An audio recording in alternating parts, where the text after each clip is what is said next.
یہ سوال نمبر 4 اور 5 ایک ہی تسلسل میں. مرزا صاحب نے انجام آتم میں لکھا ہے کہ محمدی بیگم سے میرا نکاح آسمان پر ہو چکا ہے اور اس کا آپ کے نکاح میں آنا تقدیر مبرم ہے. اگر تو محمدی بیگم نے توبہ کر لی اور یہ پیشگوئی ٹل گئی تھی تو محمدی بیگم نے احمدیت قبول کیوں نہیں کی؟ اسی طرح اس کا خامند بھی اگر ڈر گیا تھا تو طلاق ہی دے دیتا کہ وہ مرزا صاحب کے نکاح میں آ جاتی. جس کا نکاح خدا نے آسمان میں پڑھا دیا ہو تو زمین میں بھی تو خدا اس کے نکاح کا کسی مولوی عالم کے ہاتھوں بندوبست کر سکتا تھا. اور اسی تسلسل میں آگے وہ پوچھتے ہیں کہ آپ کا بھی بیوی طوبہ کے ساتھ معاملہ محمدی بیگم والا ہوا. کیا آپ کا نکاح بھی خدا نے آسمان میں پڑھا دیا تھا؟ اب بھی کیا کوئی امید ہے کہ وہ آپ کے نکاح میں آ سکتی ہیں؟ اسی طرح کیا آپ کی جماعت کے افراد کی آزمائش بھی دوبارہ محمدی بیگم والے واقعے کی طرح ہوگی؟ ٹھیک ہے.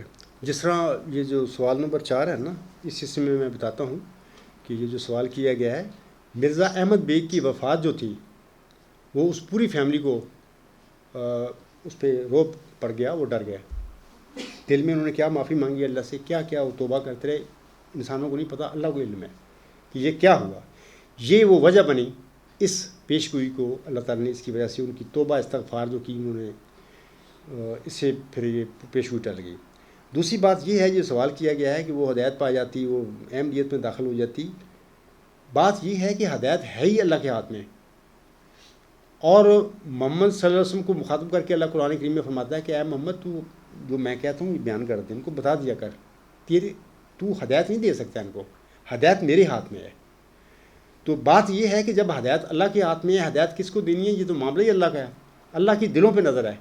کون ہدایت کے لائق ہے، کون نہیں لائق، اس کا فیصلہ ہم نے تو نہیں کرنا، اللہ نے کرنا ہے. اور اگر یہ لوگ اس لائق ہوتے، اللہ دیکھتا، تو ضرور یہ محمدی بیگم احمدیت بھی ہوتی اور یہ سارا معاملہ بھی ہو جاتا. تو چونکہ اللہ تعالیٰ نے ان میں وہ چیز نہیں دیکھی، وہ اس قابل ہی نہیں تھے، اللہ تعالیٰ نے چھوڑ دیے.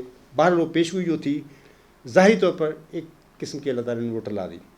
ایک بات ہو گئی سوال 4 کی. دوسری جو آپ نے سوال کیا ہے، میں اس حصے میں کہوں گا کہ میرا آسمان پر نکاح نہیں ہوا، ٹھیک ہے، لیکن زمین پر انشاءاللہ تعالیٰ دنیا دیکھے گی اس نکاح کو. میں آج تم سب کو بتا رہا ہوں، دنیا دیکھے گی. اور آگے میں بتاتے دیتا ہوں کہ میں جب 1997 میں جناب مرزا طاہر کے آگے لکھا ہے، یہ غلام مسیح زمان کتاب پڑھیں اور مقدمہ پڑھیں. اس میں نے یہ بات کھول کے رکھ دی تھی ان کے آگے. تو میرے خطوط پڑھیں جو انہوں نے جواب دیے، میرے بھی پڑھیں. تو اس میں بہرحال میں نے 2012 تھا غالباً، اس جلسہ سالانہ پر میں نے ایک لیکچر جو سیچرڈے کا اسی موضوع پر دیا تھا. لیکن انہوں نے چونکہ اندر تقویٰ نہیں تھا مرزا طاہر کے، وہ دنیا دار ٹائپ لوگ ہیں، تو انہوں نے یہ جب میں نے لکھا وہ سمجھا کہ یار عبدالغفار یہ بات اپنے پاس سے نفس کی کہتا ہے. تو اس نے اپنے جو ان کا پروگرام تھا مفروضہ جو بنایا ہوا بیٹی کے متعلق، انہوں نے اپنے خاندان میں اس کا رشتہ کیا. قریب ترین رشتہ تھا ان کا، میرے خیال برادری نسبی جو تھا اس کا بیٹا تھا. لیکن دیکھیں خدا کی شان کہ وہ بیٹی اس کی مرزا طاہر کی جس کی یونیک شادی ہوئی تھی، خود کہتے ہیں یونیک شادی ہوئی میری بیٹی، تو وہ 6 مہینے بھی نہ نکال سکتی. کیوں؟ میں آپ لوگوں کو بتاتا ہوں کہ ان احمدیوں کو چاہیے تقویٰ پیدا کریں اپنے آپ میں، انصاف سے بات کیا کریں، کسی کی طرفداری نہ کریں.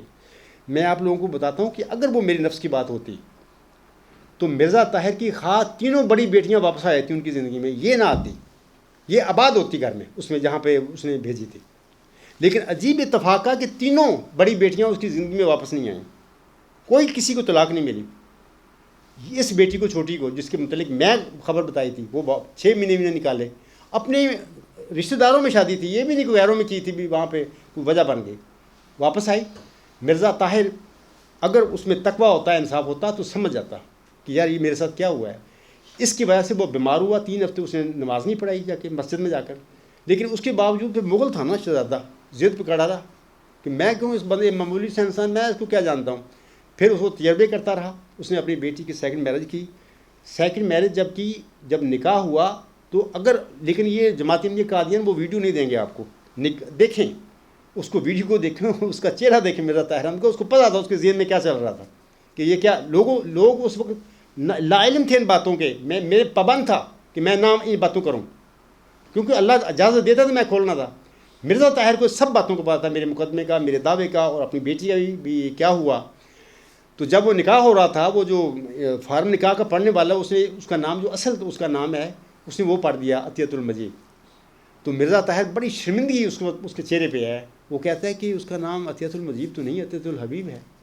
اب اس نے یہ ترلے لینے شروع کر دیے بھی شاید نام اس کا تبدیل کرو، تاکہ یہ نعوذ باللہ، وہ تو مجھے بلا سمجھتا تھا نا، یہ کتنے سے آ گئی، تو مجھے میں اللہ بچا، پتہ نہیں کتنا رویا ہوگا خدا سے، یہ میں نہیں، وہ بلا ہر مرسل کو اس کی قوم نے بلا سمجھا ہے۔ محمد صلی اللہ علیہ وسلم کو بھی بلا دو مکے والے سمجھتے، یہ کدھر سے آ گیا، مرزا صاحب کو بھی ہندوستان سے بلا، وہ بلا نہیں ہوتے، وہ اللہ کی رحمت کے نشان ہوتے ہیں، دنیا میں آتے ہیں، یہ رحمت ہوتی ہے، لیکن لوگ لا علمی جہالت میں اس کو بلا سمجھ لیتے ہیں۔